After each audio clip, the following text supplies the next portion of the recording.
Good to see you in our worship service this morning. Morning. I am Jeng, and I'm the only pastor now here in Victory North Avenue. Minsan nagkakamali ako. And I'm grateful to serve with you with our campus missionaries, Simon, Ferdy, Joash, Len. And can you give them a hand for serving with us this morning? If you came here for the very first time, we welcome you. If you're visiting, you're from the different congregation of Victory Metro Manila, welcome. Or maybe you're from Bulacan or somewhere else near North Avenue. Kasi alam nyo, mas conducive, mas malapit. At nagmamall na kayo after. Okay, we welcome you. Okay, sa ating church dito sa Victory North Avenue. And for our Educators Assembly, please do sign up. We are inviting you to be there. Libre po yung dinner. Nakalimutan lang sabihin ni Ferdy, libre yung dinner. Okay, magpapakain si Ferdy at that time. Okay, that's September 5, around 5 p.m. sa Maxes SM North EDSA. So make sure, okay, na meron po, mag-sign up kayo para we get to connect with you and let's continue to serve the students in our campuses through our teachers, through the gifts, and through the work that you have in the universities and high schools in this area. If you have your Bible with you and your Bible app, please open it in Hebrews chapter 8. I'll start reading in verse 1 through 13. And we are going through the series, Jesus Greater. Can you say Jesus Greater? And for the past 7 weeks, this is our 8th week. Grabe no, ang bilis. Konti na lang, 4 weeks na lang, tapos na yung series natin. And our heart's desire is that we get to know Jesus in a better and greater way. Because the more we get to grow deeper in our walk with God, the more we build deeply our relationship with Him, we get to learn how to live this life with purpose and meaning and significance. Hebrews chapter 8, starting in verse 1 through 13. Now the point in what we are saying is this: we have such a high priest, one who is seated at the right hand of the throne of the majesty in heaven, a minister in the holy places, in the true tent that the Lord set up, not man.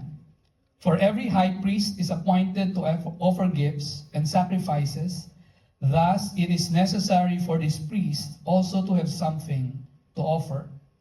Now if he were on earth, he would not be a priest at all, since there are priests who offer gifts according to the law. They serve a copy and shadow of the heavenly things. For when Moses was about to erect the tent, he was instructed by God, saying, "See that you make everything according to the pattern that was shown you on the mountain. But as it is, Christ has obtained a better ministry, or a ministry that is much more excellent than the old, as the covenant he mediates is better, since it is enacted on better promises." Can you say better ministry? Better mediator? Better promises. Verse 7, for if that first covenant had been faultless, there would have been no occasion to look for a second. For he finds fault with them when he says, "Behold, the days are coming, declares the Lord, when I will establish a new covenant with the house of Israel and with the house of Judah, not like the covenant that I made with their fathers on the day when I took them by the hand to bring them out of the land of Egypt. For they did not continue in my covenant, and so I showed no concern for them, declares the Lord. For this is the covenant that I will make with the house of Israel.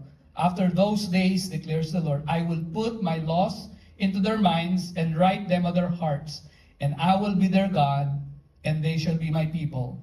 And they shall not teach each one his neighbor, and each one his brother, saying, Know the Lord, for they shall all know me, from the least of them to the greatest. For I will be merciful toward their iniquities, and I will remember their sins no more. Verse 13, in his speaking of a new covenant, he makes the first one obsolete, and what is becoming obsolete and growing old is ready to vanish away. This is the word of God.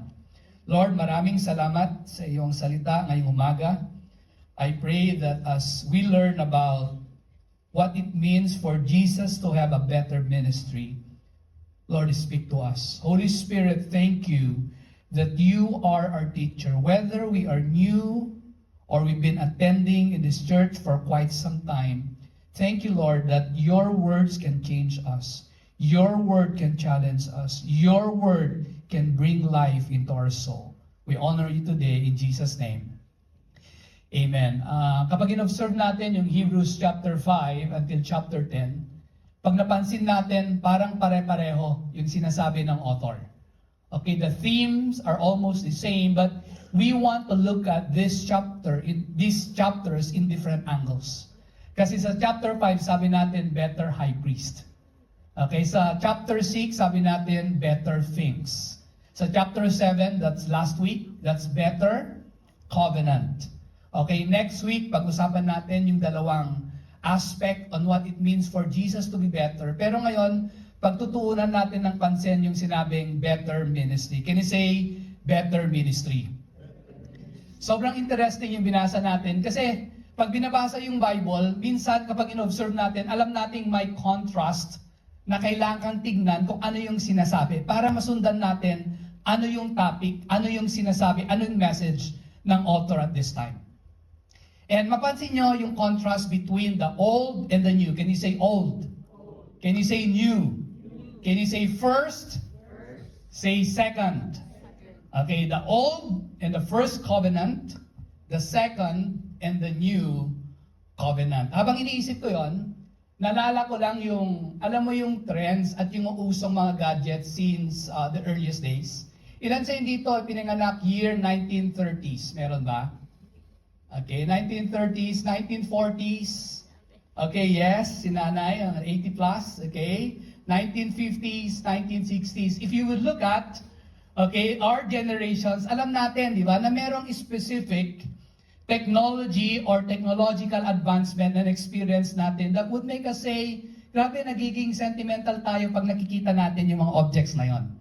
At meron tayong mga naalala, okay, sa mga bagay-bagay. For example, this first photo, okay, from the transition of cassette tapes to Spotify. Okay, meron pa bang gumagamit ng cassette tapes today?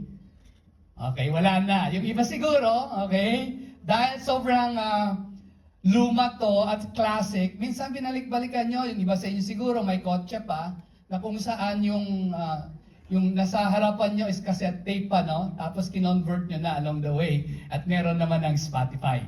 Okay, hindi lang yon. Ano pa yung nakita natin? Siguro yung iba sa inyo, merong Nintendo dati, yung una, yung family computer. Nalala nyo ba? Pero ngayon, yung mga anak natin nag-ask na ng Switch 2. Okay? Na sinasabi that almost the same price as the iPad. Para sabi ko, wow! Grabe yung advancement na nangyayari. Okay? And minsan, gusto mo pumunta sa Green Hills para bumili ng family computer instead of the new one. Okay? Or sa atin, with all the gadgets, the phones, the pads that we have, dati-rate, di ba? Yung keypad lang naman na ginagamit natin, di ba, sa mga phone, tama ba? Okay? Pag tinanong mong estudyante ngayon, paano yung posture mo para tumawag? Yung iba ganito, yung iba ganito. Okay? Kasi yung ganito, kasi brick pa eh. Brick phone pa yung ginagamit, dipindot, okay? Pero ngayon, dahil touch na lang, eto gamit mo, ganito ka na tumawag. Okay? Kapag sabihin ko sa iyo, paano ka tumawag? Kapag ginanito mo yung tawag mo ngayon, it means, alam mo yung generation na nirepresent mo. Tama? Okay? Pag ganito, medyo advanced ka, sanay ka, kasi tunuruan ka ng Gen Z mo na anak. Okay? Now, think about that. There are transitions and changes na nangyari, okay, because of the technological advancements. There are trendy things dati, pero ngayon hindi na, nagiging obsolete. Ngayon, nagpe-fade away na yung mga bagay-bagay na yon. Diba? Kasi minsan, alam naman natin na dahil sa bilis ng panahon, dahil sa information and all the things that we see around, diba kapag bumili ka ng gadget ngayon, hindi ka na lang bumibili basta-basta. Whether phone or pads, okay? Ang tinitingnan mo ngayon, yung features niya, tama. Tingnan mo yung storage. Okay, ano ba to? Ilang gig ba to? Ilang gigabyte ba to? Okay, is it the 512 ang kukunin ko? Okay? Or yung lower. Minsan hindi lang storage, yung titignan mo yung speed din. And minsan connected yung storage sa speed. Not only that, okay ba yung camera nito? Tama? Okay? Kaya bang i-sustain na, kaya ko bang gamitin in all aspects because we want to make the right choice. We want the new ones because we don't want to waste our money. But along the way, pag bili mo ng bago, alam mo yung storage, alam mo yung features nun, along the way nababago dahil sa bugs. So kailangan mong mag-update. Ngayon, estudyante ka, kinukulit mo yung magulang mo, grabe, ang dami ng bugs ng phone ko. Anong inas mo sa magulang mo? Hindi lang update bagong phone, tama? Okay, yung mga magulang ngayon, okay, alam ko na, okay. Now think about that. If you would consider, okay, the story and even the scripture that we have read, the preacher tells us about the new and the old covenant at that time. He was talking about the time when the Israelites heard or received the covenant that God is for them. And eventually to the Jewish Christians in the book of Hebrews, at mapapansin natin, tatanungin natin ngayon, ano naman yung implication? Ano naman yung application nito sa buhay ko? If you look at Hebrews chapter 8, verse 6, sabi niya doon, but as it is, Christ has obtained a ministry that is as much more excellent. Can you say, more excellent? Than the old as the covenant he mediates is better, since it is enacted on better promises. Sa Tagalog or Filipino version, sabi niya doon, ngunit ang paglilingkod na ipinagkaloob kay Jesus ay higit na dakila kaysa ipinagkaloob sa kanila. Dahil siya ay tagapamagitan ng isang tipan na higit na mabuti sapagkat ang tipang ito ay nababatay sa mas maiinam na pangako. Sabihin mo, higit na dakila. Sabihin mo, higit na mabuti. Sabihin mo, mas mainam na pangako. Now think about that. If you would look at a quick comparison between the covenant of God between God and Israel at that time and the covenant that God is making to us, dati-rati kasi, okay, may covenant, may promise, may oath na ginawa si God sa mga Israelites. Kasi yung mga Israelites pinili sila ni Lord. Hindi yung Israelites ang pumili kay Lord. And the covenant that God was making to them was this, I will be your God and you will be my people.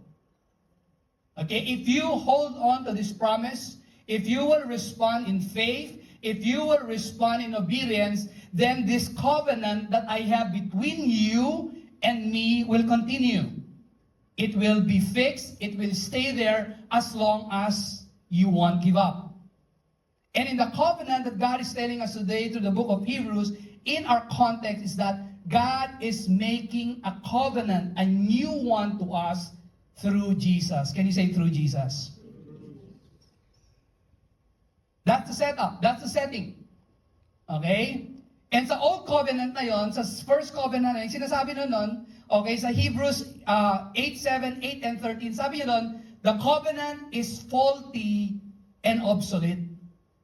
It means yung Old Covenant na ineffective, na it was applicable at the time because that's how they approach God, because that's how they relate to God. But at this point, it's already fading away. It's obsolete. It's no longer effective. Why? Because human sin is so chronic. Human sin is so clingy. Tama ba? Alam mo yung may na-overcome ka na sin, but along the way, after a moment, parang ka nang hinaharap mo na naman yung kasalanan na yon. The sin is so clingy in our hearts, the sin is so strong in our lives, that there's nothing that we can do to face it, to overcome it on our own. And at that time, okay, the covenant was a way and a means for them to point them to the things that God can do in them, through them, and for them. But right now, that old covenant is no longer applicable to us because the sin is so real, the struggle is so real, it's so deep in our soul, in our lives, that we cannot do anything if we apply the old covenant in the way we relate to God, and that won't change us. In fact, it will lead us to a cycle of defeat and despair.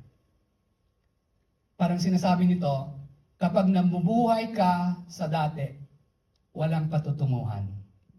Pero kapag namuhay ka ayon kay Kristo, merong pagbabago. 8 verse 9. The laws then were written in the books. Remember the tablets that God has given through Moses to the Israelites, to the people of God? But right now it says, the laws of the new covenant are written on the minds and hearts of people. The work, the relationship of God is already an inward reality. In the old covenant, in the first one, they broke faith with God. But in the new one, it says there, now the people will live by faith. They constantly fail God. They constantly say no to God. They constantly veer away from what God desired for them. And for them to keep and maintain the relationship that they had with God, they need to obey the law. But the covenant we have right now is this. In verse 12 of 8, the covenant is based on mercy and forgiveness. Can you say mercy? Can you say forgiveness? It's no longer based on obedience to the law. It's already based on the mercy and forgiveness of God in Christ Jesus. Kaya sabi sa verse 13, in speaking of a new covenant, He makes the first one obsolete. And what is becoming obsolete and growing old is ready to vanish away. Nang sabihin ng Diyos ang tungkol sa bagong tipan, pinawalang bisa na niya ang una, at anumang nawawalan ng bisa at naluluma ay malapit ng mawala. There was change of priesthood. Therefore, there's a change in the law. Now there's a shift in the way God relates to human beings. Now, in the new covenant, now in the second covenant, God relates to us in and through Jesus. God doesn't relate to us based on how you keep and maintain your relationship with Him.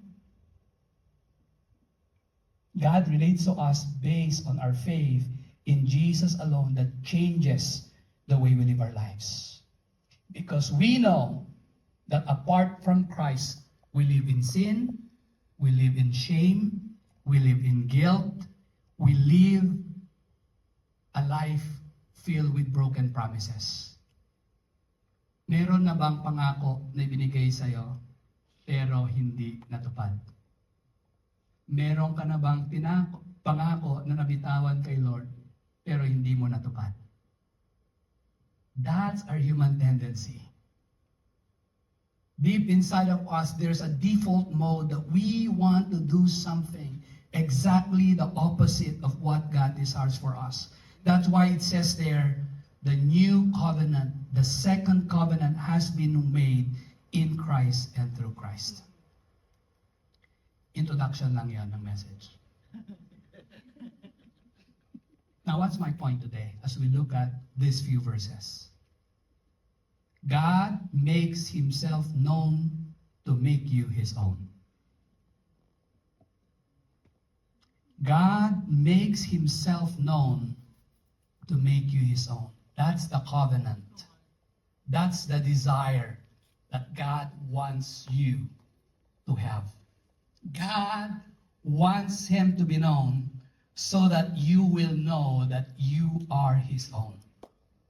Tingnan nyo, sa Hebrews 8, sabi niya doon, tingnan natin yung I will. Okay? Kung meron kayong Bible, physical Bible, pwede yung sulatan. Okay? Yung I will. Sabi niya, I will establish a new covenant. Sa Tagalog, gagawa ako ng bagong tipan.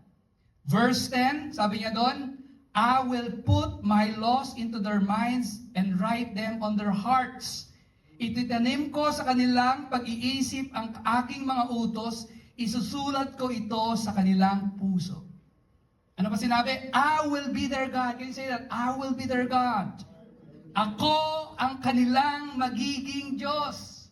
Verse 12, ano sabi niya? I will be merciful.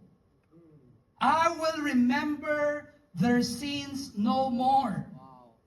Tingnan mo yan sa Tagalog, patatawarin ko ang kanilang mga kasalanan, kalilimutan ko ang kanilang mga kasamaan. Wow. Let that sink in for a while.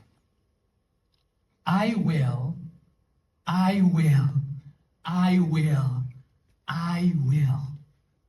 I will make the covenant. I will write my laws in their hearts and minds.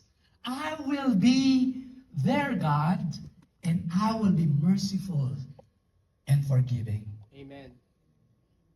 Thank you, Jesus. Kalilimutan ko ang kanilang mga kasamaan. Ang sakit dito, yung verse na to. Hindi lang sinabi kasamaan, mga kasamaan. Hindi lang sinabi kasalanan, mga. Grabe, nakapag-plural. Ano Tagalog ng plural ulit? Okay. Okay, kinalimutan nyo na yung mga. Plural na yun. Plural. Okay, yung mga. Okay. English hindi ko makalala. Okay. Ano ibig sabihin nito? With those I wills of God. Ibig sabihin, God made the first move through Jesus. Amen. He made the first move. Because apart from Him, we will not be taking that step to find Him, to look for Him, to know Him. Wow. When He made that first move, ang offer niya, God, mercy. When He made that first move, ang offer niya, forgiveness. Another two words, they shall. Can you say they shall? Okay, sabi niyo doon, verse 10, and they shall be my people. Sila ang aking magiging bayan. Verse 11, they shall all know me. Ako'y makikilala nilang lahat. They shall know me. They shall be my people. Question. What do you consider your greatest security?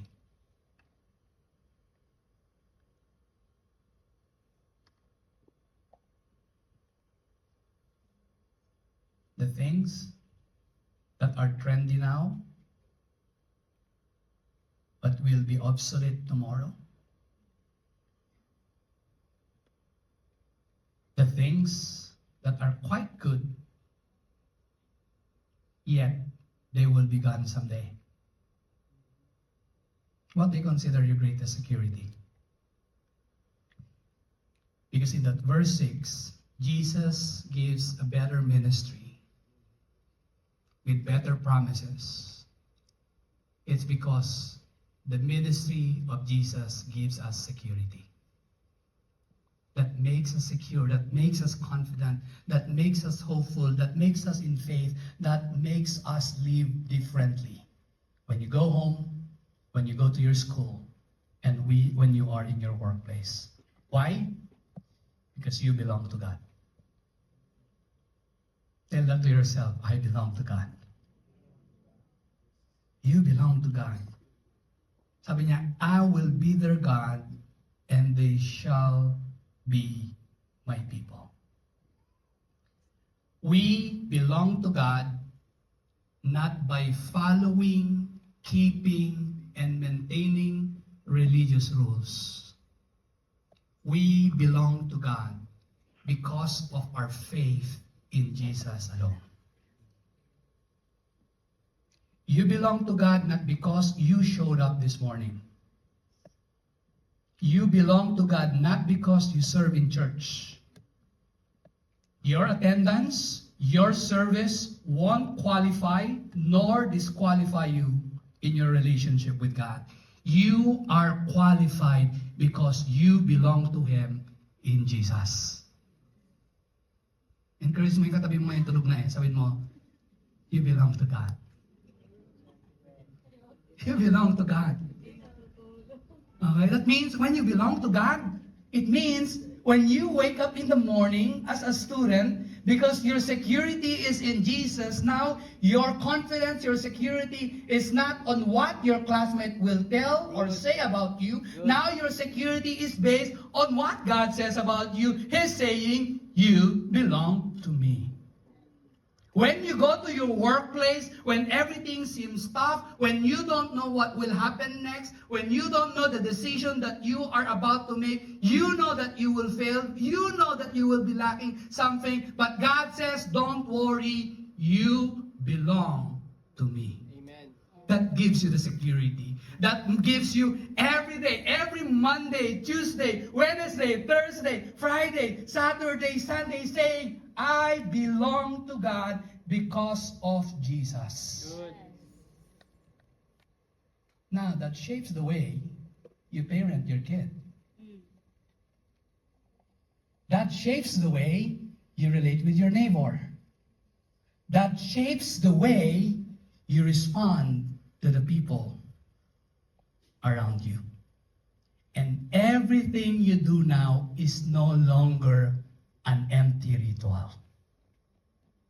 Because you belong to Him, your life is now a living sacrifice.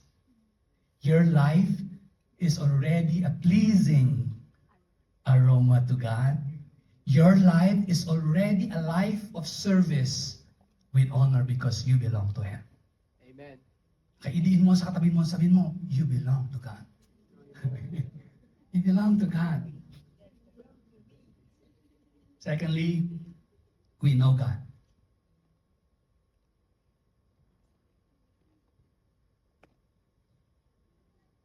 The God who gave and made a new covenant knows your worst, but loves you the most.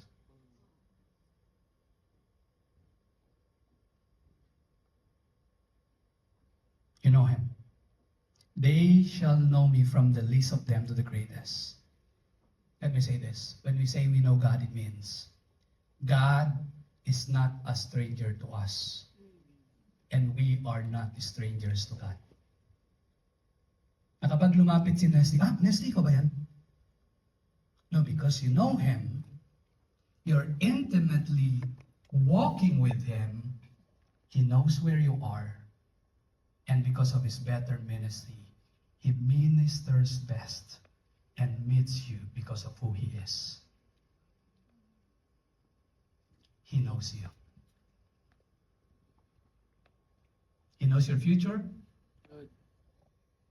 He knows your past. He knows your present. And you can know Him every day. Kapag sinabi mo, kilala ko si God kilala ko, may bago na akong identity. May bago na akong purpose. At may bago na akong community. Na-appreciate mo ba yung katabi mo ngayon? Yes. Maraming ginagawa si Lord sa buhay ng katabi mo.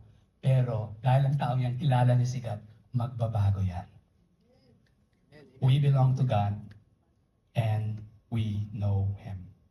God makes Himself known to make you His own. That's His covenant. That's His promise. That's His ministry. Miracles, wonders, secrets I can't contain. They unfold when I speak your name. I'm in awe of your grace.